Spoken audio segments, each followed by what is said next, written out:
ಓಂ ವಿಶ್ವಸ್ಮೈ ನಮಃ. ಪ್ರೀತಿಯ ಬಂಧುಗಳೇ, ವೇದವ್ಯಾಸ ವಿರಚಿತ ಸಾಮಗಾನ ಶುಶ್ರುತಿ ಸಕಲ ವಿದ್ಯಾಗಣಪತಿ ಪ್ರಥಮ ಪೂಜೆಗೆ ಅಧಿಪತಿ. ಅಂದರೆ ಗಣಪನ ಕೈಯಲ್ಲಿ ಏನು ಬರೆಸಬೇಕು ಅಂತ ಗೊತ್ತಿತ್ತು. ಮಹಾನುಭಾವನಾಗಿರ್ತಕ್ಕಂತಹ ವೇದಗಳನ್ನು ನಮಗೆ ಒಂದಾಗಿರ್ತಕ್ಕಂತಹ ವೇದಗಳನ್ನು ವಿಂಗಡಣೆ ಮಾಡಿಕೊಟ್ಟಂಥ ಮಹಾನುಭಾವ ವೇದವ್ಯಾಸರು. ಅಂತಹ ವೇದವ್ಯಾಸರಿಗೆ ನಾವು ನಮಸ್ಕಾರವನ್ನು ಇವತ್ತು ಖುಷಿಯಿಂದ ಸಂತೋಷವಾಗಿ ಮಾಡುತ್ತಾ ಆ ವೇದವ್ಯಾಸರ ಯಾವುದಾದ್ರೂ ಒಂದು ಶ್ಲೋಕವನ್ನು ಅದಕ್ಕೆ ಹೇಳ್ಕೊಳ್ತಕ್ಕಂಥದ್ದು, ಅಥವಾ ಓಂ ಶ್ರೀ ವೇದವ್ಯಾಸಾಯ ನಮಃ ಅಂದರೂ ಕೂಡ ಆಯಿತು. ವಿಷ್ಣು ಸಹಸ್ರನಾಮ ನಿಮಗೆ ಯಾವ ಶ್ಲೋಕ ಬಂದರೂ ಕೂಡ ಹೇಳಿಕೊಳ್ಳಿ. ಪ್ರೀತಿಯ ಬಂಧುಗಳೇ, ಇವತ್ತು ವೇದವ್ಯಾಸರ ಜಯಂತಿ ಆಗಿರುತ್ತದೆ.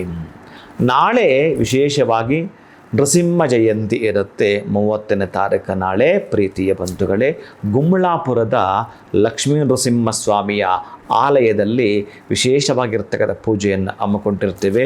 ಯಾರಾದರೂ ಭಕ್ತರು ಆ ಕಡೆಯವರಿದ್ದರೆ ಬರಬಹುದು.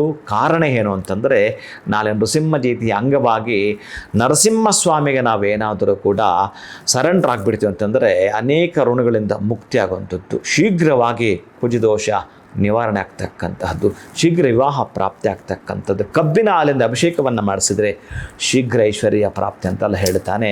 ನಾನು ಈಗಾಗಲೇ ತಿಳಿಸಿದ್ದೇನೆ. ಅಂತಹ ಲಕ್ಷ್ಮೀ ನೃಸಿಂಹಸ್ವಾಮಿಯ ಆ ಒಂದು ಸೇವೆಯಲ್ಲಿ ಪಾಲ್ಗೊಳ್ಳತಕ್ಕಂತಹದ್ದು, ಸಂಗೀತ ಕಚೇರಿಯೊಂದಿಗೆ ಅಲ್ಲಿ ನರಸಿಂಹಸ್ವಾಮಿಯ ದೇವಸ್ಥಾನದಲ್ಲಿ ಈ ಒಂದು ನರಸಿಂಹಸ್ವಾಮಿಯ ವೈಜಯಂತಿ ಸಮೇತ ಮಹಾಸುದರ್ಶನ ಹೋಮದ ಜೊತೆಗೆ ಕುಜದೋಷದ ಸಂದೇಶಾಂತಿಗಳನ್ನು ಏರ್ಪಡಿಸಲಾಗಿದೆ. ಪ್ರೀತಿಯ ಬಂಧುಗಳೇ, ನಾಳೆ ಆನೆಕಲ್ ಬಳಿ ಇರತಕ್ಕಂತಹ ಗುಮ್ಮಳಾಪುರದ ಲಕ್ಷ್ಮೀ ನರಸಿಂಹಸ್ವಾಮಿಯ ದೇವಸ್ಥಾನದಲ್ಲಿ ಪ್ರೀತಿಯ ಬಂಧುಗಳೇ, ಅಲ್ಲಿನ ಪ್ರಧಾನ ಅರ್ಚಕರಾಗಿರ್ತಕ್ಕಂತಹ ಪಾರ್ಥಸಾರಥಿ ಭಟ್ಟಾಚಾರ್ಯ, ವೇಣುಗೋಪಾಲ್ ಆಚಾರ್ಯ ಇವರಿಬ್ಬರು ಕೂಡ ಅಣ್ಣ ತಮ್ಮಂದರು ಆ ದೇವಸ್ಥಾನದಲ್ಲಿ ಅರ್ಜುನ ಪ್ರತಿಷ್ಠೆ ಆ ದೇವಸ್ಥಾನ ತುಂಬ ಅತ್ಯಂತ ಅದ್ಭುತವಾಗಿರತಕ್ಕಂತಹ ಶಕ್ತಿ ಇರುವ ದೇಗುಲವಿದು.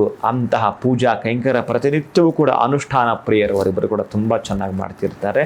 ಆ ದೇವಸ್ಥಾನಕ್ಕೆ ಹೋಗಿ ಬನ್ನಿ, ಸೇವೆಯನ್ನು ಸಲ್ಲಿಸಿ ನೃಸಿಂಹನ ಕೃಪೆಗೆ ಪಾತ್ರರಾಗ್ತಾ ಅಮಂದಾನಂದ ಕಂದಳಿತ ಹೃದಯಾರವಿಂದರಾಗುವಂತೆ ಎರಡು ಕರೆಗಳನ್ನು ಜೋಡಿಸ್ತಾ ಭಕ್ತಿಯನ್ನು ಪ್ರದರ್ಶಿಸ್ತಾ ನಿಮ್ಮ ಮನಸ್ಸಲ್ಲಿ ಭಗವಂತನನ್ನು ಧ್ಯಾನಿಸ್ತಾ ನೃಸಿಂಹಸ್ವಾಮಿಯನ್ನು ಪೂಜಿಸ್ತಾ ಅಲ್ಲಿನ ತೀರ್ಥವನ್ನು ಸ್ವೀಕಾರ ಮಾಡುತ್ತಾ ಶಟಾರಿಯನ್ನು ತಲೆಗಿರಿಸ್ತಾ ಆರತಿಯನ್ನು ಧರಿಸಿಸ್ತಾ ಪ್ರಸಾದವನ್ನು ಭುಜಿಸ್ತಾ ನೆಮ್ಮದಿಯ ಬದುಕನ್ನು ಕಟ್ಟಿಕೊಳ್ಳಲಿಕ್ಕೆ ನೀವು ಆ ನರಸಿಂಹಸ್ವಾಮಿಯ ದರ್ಶನವನ್ನು ಮಾಡಿಕೊಳ್ತೀರಿ. ಶುಭಂ ಭೂಯಾತ್, ಒಳಿತಾಗಲಿ.